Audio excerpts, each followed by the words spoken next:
بچی د هغې پورې خپل وي خدمت کوي پلار چې کمزوره شي بچی په طرف نه ورځي. بچو مې وویل بابا سانګونه مه ټپوه، اوس دې وزرې ماتې شوي الوتلی نه شې، د بل محتاج یې سیرګټۍ پورته کولی نه شې، د خیال ټټو دې په هوا کې بې لګامه ګرځي، لاس درکول غواړي په خپله پاسېدلی نه شې،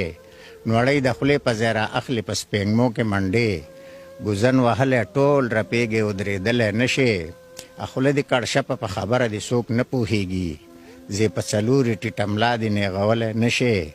اتا ته چې ګورم ایشېږي زړه مې خولې له راځي، لاړې دې ساسې خپله پوزه پاکولی نه شې.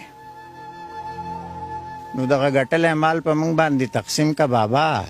موږ به خیرات درکو تاله ځان یتیم که بابا، کو کار پې نه کېدو نو تاله به زکات درکو او څه فکر مه کوه د خلکو نه به زیات درکو. که داسې نه کوې جدا کېږو د دې کوره وځو، ځان له ټوخېږه ویهی کوه د شوره وځو. هغه نوسي د مشغولۍ رانه هم واخیسته، اوس به د چا سره مشغول شمه دردمان پاتې شوم، تندر وهلي سیخې سترګې او د ګټې زړونه، دغه د ظلم انتها ته حقیران پاتې شوم. د عالیې او د هیرا پجې قربان خبرې ما ته یادېږي د بابر او د مرغان خبرې، په غورېدو کې به مسکی شو د بورا خبرې،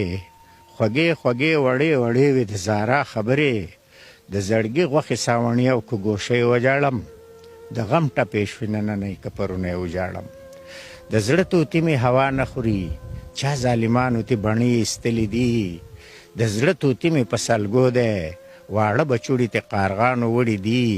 اچا چې ځواني خاورې ایرې کړه د بچو دپاره،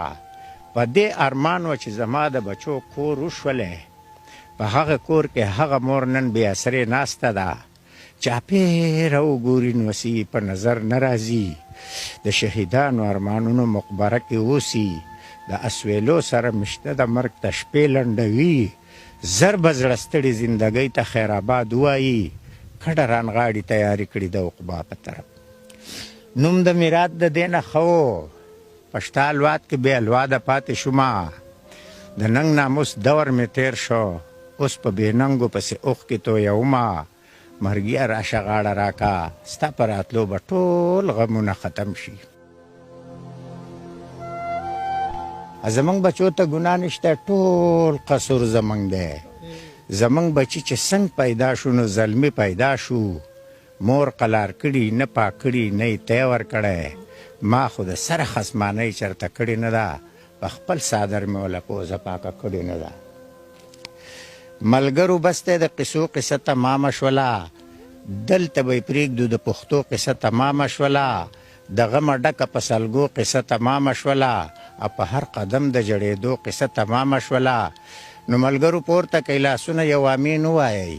د زړه په جهر سره بیا ثم امین ووایئ، الله دې مل شي د سپین ږیرو او د سپین سرو میندو.